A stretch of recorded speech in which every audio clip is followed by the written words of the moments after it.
All right. Woo, social media. First of all, I'm going to say free space. But optional free space is new Zuckerberg memes. I think it's a given. We'll have at least 3 really solid Zuck memes in the new year. So that's just 3? like I feel like at least minimum 3. I feel like after he got so many like in a row, he kind of like became a recluse. Retreated. How long have like it feels like it's been forever since we've seen him. Well, and there's been a sighting. He is like super not giving up on the metaverse. So he will in fact resurface, much like a mole coming out of it. It's Groundhog's Day, you know? He comes out once. Will he retreat? Oh, he will. Yeah. He will come out, give us some really 6 crisp more memes, weeks of winter. Right, and then retreat. Memes. Yes, correct. Disappear. So go ahead and mark that as your bonus or free space in the middle of the card there. I do have some general predictions, and then we'll get into some more like specific platform unique predictions. First is AI will get worse before it gets better. And you're talking about specifically they're general, but still in the social media spaces. Yes. Yeah. These are platform wide, or could apply to at least, more than 2 platforms. And AI getting worse before it gets better, I think, could apply to many platforms. Yeah. So I think we're going to have more AI-based recommendations, like For You pages. That's greenlit. We've seen through TikToks. For You, it's not a For You page, just the homepage, whatever. Oh, like the Explorer thingy. Yeah, whatever. The TikTok algorithm has proved that we like this. We like when we get more content based on what we actually like to watch. Mm-hmm. Facebook, Meta gave that more of a whirl in the last year, and that was successful. People are okay with it. But I think chatbots will get worse. And I think novelty will wear off in certain spaces, and it'll become oversaturated, and the people will start to complain a bit more. I think we'll settle down into a more comfortable relationship by the end of the year. But I do think there's going to be a rough patch in 2024 with AI where people are just like, it's too much and I need less. Yeah. Or at least less visible AI. Yeah. Like, we don't want a sticker for Instagram stories. Labeled AI stickers. Right. Like, it can just be like a sticker thing or something, you know? Yeah. And yeah, like in Snapchat, I keep getting like notifications for this like AI feature that's like part of a subscription that I'm like, no, thank you. But like, it keeps coming at me. Yeah, we will touch on Snapchat more later. Okay. But yeah, there have been spaces where it wasn't like received with overwhelming love and support. People are like, this is actually encroaching on my personal space. Please remove this AI. And speaking of subscriptions. Oh my God, right? So true. Thank you for that layup or whatever the basketball term is. I do think we'll see more subscription models. They aren't anything new. Like YouTube Red has been a thing. Mm-hmm. Subscription models have been around. Snapchat is doing this. X is obviously doing this. LinkedIn has had one for years, LinkedIn Premium. But Meta now also has, their verified, their check mark is now part of a subscription-based package. So it's not that subscriptions are new. And I do think certain platforms will always have a free version. Like there will always be a free YouTube. There will always be a free Instagram. I'm not so sure about X. What I'm predicting is more variations in subscriptions. I know you already mentioned the Instagram Meta like subscription for verified, but then like on Instagram they also, I just don't know if it's on Facebook because I haven't been on Facebook, but I know on Instagram they now have like the like you're a subscriber to the creator. Yeah. Subscriptions available. That little like crown icon. Why is it a crown? I've seen those. I haven't personally subscribed to anyone. Yeah. I think that's a feature that we'll either see become more mainstream or vanish in the new year too. Yeah. Next, NFTs are dead and cold, and good riddance. I saw something that said, NFTs aren't dead. They're just resting. Where? Where are they taking a nap? Like Zuck, they're moles underground right now. It's probably true. NFTs have been around for like years. We just only know about them in like the mainstream pop culture, like recently, yeah. And I do think like they will continue sleeping throughout 2024. I personally never got into them. Right. I know some people like really cared about NFTs.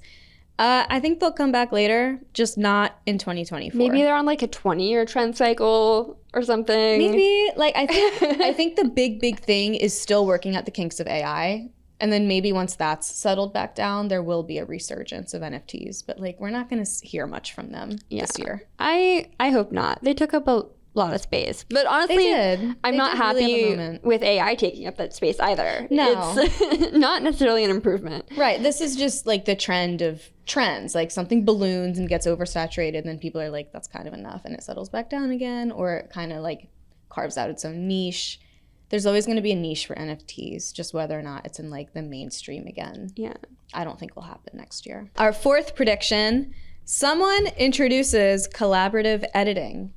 We have collab posts on Instagram, and we're seeing more and more platforms want you to stay native, doing everything in-app. They don't want you to leave.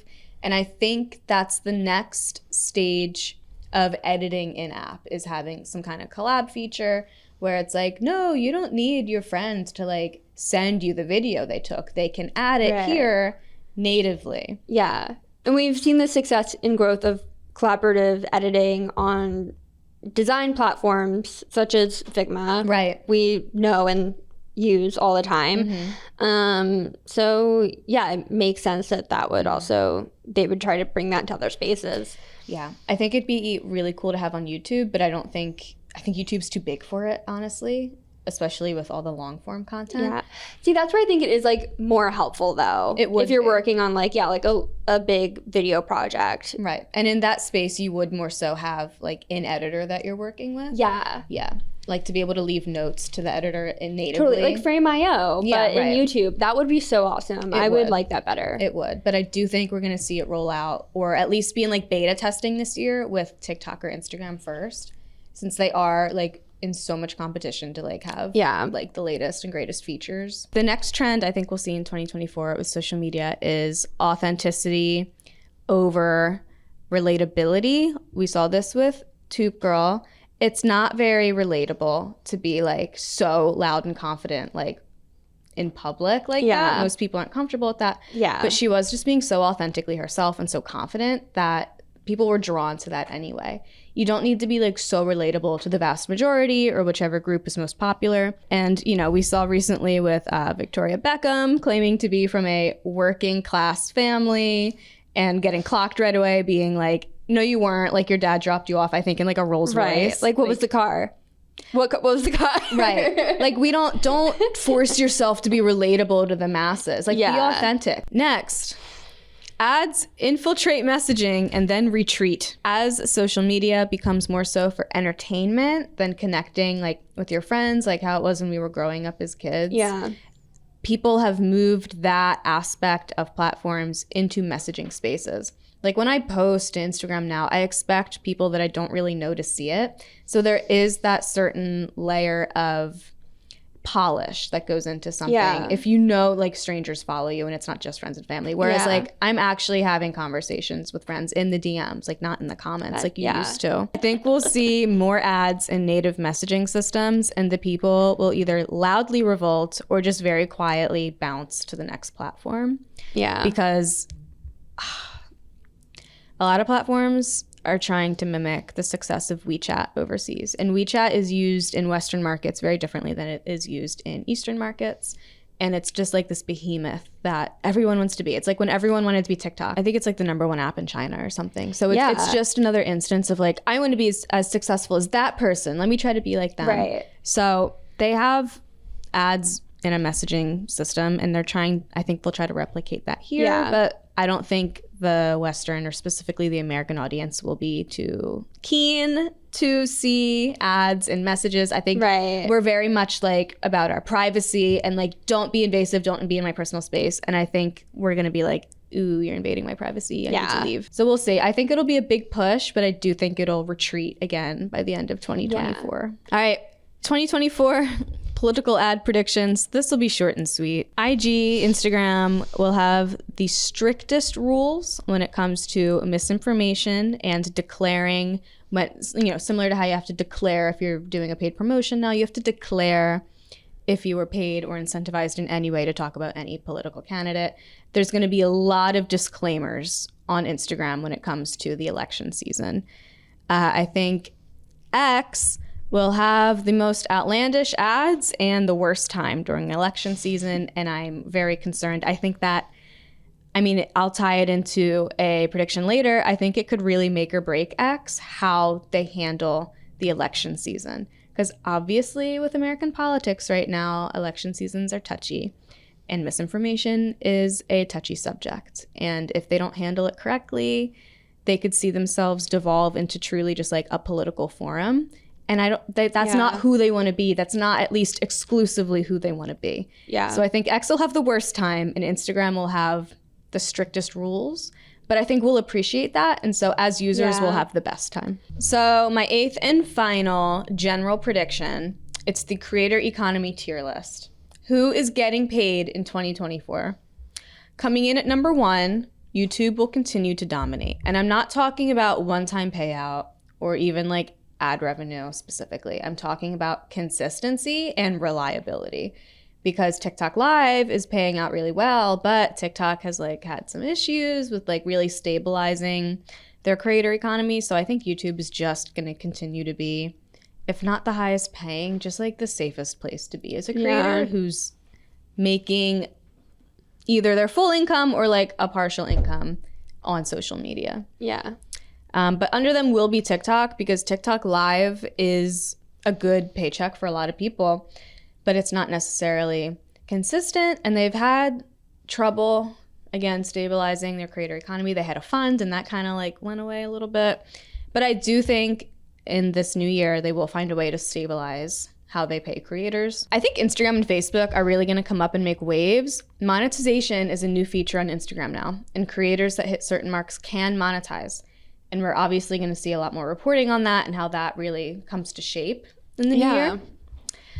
Snapchat, for certain creators who are putting out large volumes of content, Snapchat is a very viable and lucrative way of getting paid. Like David Dobrik had some controversies. He left YouTube. He's now on Snapchat daily, and he is making tons of money on Snapchat. So for certain creators, I don't think it's where every creator can make money in the same way as maybe like YouTube. Right. I do think Snapchat will continue to try to innovate, but I don't think they're gonna like make leaps and bounds of progress. Yeah, they're definitely like trying. Like they're trying all these new things. And it's just like, It is one of the most successful spaces for the subscription-based model. So that might be, you know, a good pool of money for creators comes from that. So if Snapchat enters mainstream again, which is another prediction, we might see more low-level creators, not low-level, but what are they, like the nano and micro creators, influencers. They might start to make a little bit more money, not just the David Dobrik's of the world. X will continue to struggle. They have continuously failed to be brand safe in the recent months. I don't need to rehash the Twitter saga. We have a blog post for that if you would like to read that, actually. Yeah. But I especially think with the upcoming, again, presidential election, they will continue to not be brand safe and thus continue to struggle to have advertisers and help creators monetize themselves. And I just don't see X doing particularly well with the creator economy this year. Pinterest is a really, really great place for brand partnerships and e-commerce, like shoppable pins. But in terms of like being a creator, just making passive income, I don't really see Pinterest making moves in that direction this year. And then LinkedIn will not monetize for creators, just point blank. We're seeing the rise of like a LinkedIn influencer, but it's still not a space where there's any creator economy right now, and I don't think there will be. Right. We might see like some brand partnerships, like someone who's prominent in the design space might like partner with Figma to discuss a new feature, but there won't be like an easy way for the general public to monetize. Right. I don't think LinkedIn wants to be a space where it's like become oversaturated with multitudes of content. Like it wants to stay a space that's professional. Yeah. And I think they should, because like they're really truly the only platform left that has a really clearly defined niche and a really clearly defined purpose. Like that is for business. Other platforms have like the whole entertainment thing going on now too. I think LinkedIn should just stay in the for business lane and not try to cross into the entertainment space, which is where the creator economy flourishes. Yeah. So moving on to some more platform specific items, I've definitely alluded to a bunch of these already, but Pinterest I think is going to dominate in the AI and AR integration this year. The metaverse, is trying so hard. I just don't think it'll stick. I think it'll be like fun for kids who are into like Roblox and Minecraft and things, but I just don't see it really taking off for adults. Yeah. If we're gonna be like in a virtual world, we're probably playing video games. And if we want AI or AR, Pinterest just seems like the most natural space for that. Like, I love that couch. I want to see that in my room. Like, let me upload a picture of my room and see that couch in my room. I know they're coming out with, I think like a virtual closet of some kind. Like, I just think they are the most natural space. We've known for a long time, Pinterest is where we go for like design inspiration, outfit inspiration, like interior decor inspiration. Right. Like recipes, more so than the other platforms. Like very lifestyle. Yeah.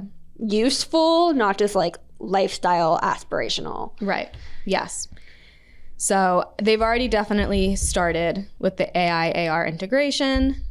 I just think it's like read it and weep Facebook. Like Pinterest is where this is really going to take off. What AR features would like Facebook be like doing besides the games? Like glasses Farmville AR? I would actually love farming simulator. Maybe that would be fun, actually. I would love that. Next prediction.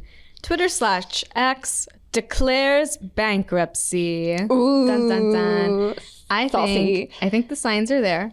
I think if they can't get themselves to be brand safe again and they cannot secure more advertisers, they're just going to lean more and more into the fact that they've already re-allowed a certain type of political ad that you don't see on other platforms. And I think if that's where they're getting their money and if they really just start to lean into that because they need to, it's going to be a detriment and it's just going to devolve into a political forum, which again, like they don't even want to be. Like they want to be the next YouTube. They want long form content, but they just don't have the resources or the time right now to experiment with that stuff. Yeah. So I do think they're going to declare bankruptcy. I think they'll recover. A lot of brands declare bankruptcy and then recover. So I think they will. And like, I think X will stick around, but I don't see them doing well this year. Next, I did touch on earlier, I think Snapchat has a shot at becoming mainstream again. I think they were like just on the threshold last year. And then like the My AI chatbot like was a flop. People didn't love it. It was too invasive. And I think that kind of held them back a little bit. But the signs are there. Please don't betray me, Snapchat, because I am considering returning. I think I could see myself on Snapchat again. It deleted itself from my phone in college, and I haven't re-downloaded it since. It was really weird. The user base is continuing to grow. It's actually like exploding in like some Asian markets. Like I think it's exploding in India right now. So, you know, the Americans might not have cared about it too much. Like I know my brother still uses it to chat with like two friends from high school who both are in different states right now. And that's just what they use as a messenger compared to like Instagram, whatever. But I think it could come back in like a mainstream way. Especially if it becomes a space where like the average person can monetize. Seems like a pretty high mountain to climb on a lot of other platforms right now. Yes. To get to that creator level. They're already there. They just need to parse out some of the funds for smaller creators too. This one's short. I do think YouTube will finally allow us to add custom thumbnails to shorts. And I do think the duration will roll off of 60 seconds into 90 seconds. I don't think they will go beyond 90 seconds because they're still the king of long form content. Yeah. But I do think they'll at least test 90 seconds, maybe adopt it at some point during the year. And like they better give us custom thumbnails. Yeah, I think that just makes sense because most other platforms have a minute 30. So like they're keeping people from reposting who might have that and content. They might not want reposts. Yeah. But like it's a good point. Like people would be posting more. Yeah. I think we'll see some evolution for YouTube Shorts, which I'm excited to see. Yes. Blue Sky will launch in 2024, become publicly available, and I do think it will put both Threads and X to bed. I don't have Blue Sky. I am on the wait list. I'm excited for Blue Sky. It seems they have like I think over 100,000 users, and they all seem to be like happy and like enjoying the space, and it seems like a safe, inclusive place to be. And they're rolling out like new features for the people that have it. I'm just like, please make it public.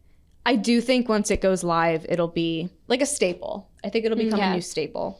Yeah. It might not be as big as X right away because it's not capitalizing off of a pre-established audience. Right. But it is taking a lot of, people that left X for certain reasons. Yeah. So is there anything specific to it that like sets it apart from Twitter/X or Threads, or is it just kind of like, it's the same thing but different branding? So it is very similar, and it is started by Jack Dorsey, who was one of the co-founders of Twitter, like one of the original co-founders of Twitter. So it is super similar. Similar to Reddit, there are different kind of like forum-esque spaces where you can talk about like very specific topics. Another super quick one, TikTok will not be banned nationwide. I know some states are like threatening, some states have already like accepted a ban. I mean, it is off of government phones in like New York and some other states, but like fine, that's fine. Right. It's not going to get banned nationwide. Next prediction is TikTok commerce finds a way. Instagram shopping took a self-aware and successful step back by removing the shopping tab from the like menu bar at the bottom of the screen. The bottom nav. Right. That's the Reels tab now, I think. But TikTok is still struggling to get in-app shopping off the ground. That was how they thought. I don't get it. It feels very like QVC. It does. It does. Have you seen it? Because now like the, what is it? Oh my God, what do you do? Like the UX. The UX has changed and now there's the UI, the UX UI. The UI, yes, whatever. That's changed. There's now a shopping tab. This TikTok shopping, which they tried to really get off the ground last year and like didn't successfully do. Now we have this new tab. It is the Wish of Instagram shopping. I am getting recommendations for $2.99 vegetable slicers. I don't cook. I don't watch cooking content. You know what I'm watching right now? A lot of home renovation videos. How about some like tools? How about like a hammer recommendation? There's no reason for me to be getting $2.99 vegetable slicer ad shopping, whatever. They need to work out some kinks, for sure. I get like the connection, like the string connecting like shopping to TikTok. Like they had a huge like products were blowing up off TikTok. That was a very well-known, like, somewhat common phenomenon. Yeah. Everyone's making videos about it. But, like, the allure of that was that they were, like, it was happening organically. Yeah. And I am so happy with my TikTok feed. Like, this is why AI curating our feeds is fine. Like, I'm so happy with what I get to see. Why can't that be reflected better in my shopping tab? Right. Like, I want to see eyeliner, not like socks. Thank you. Me, I'm like, I want socks. Ultimately, I do think TikTok shopping will work out a lot of its kinks this year. I think by the end of the year, we will, as like a society, be more accepting of it. It will be more normalized and like more integrated into just how we use the app. Just right now, it's just like a little bit rough. But I do think TikTok will work out commerce this year.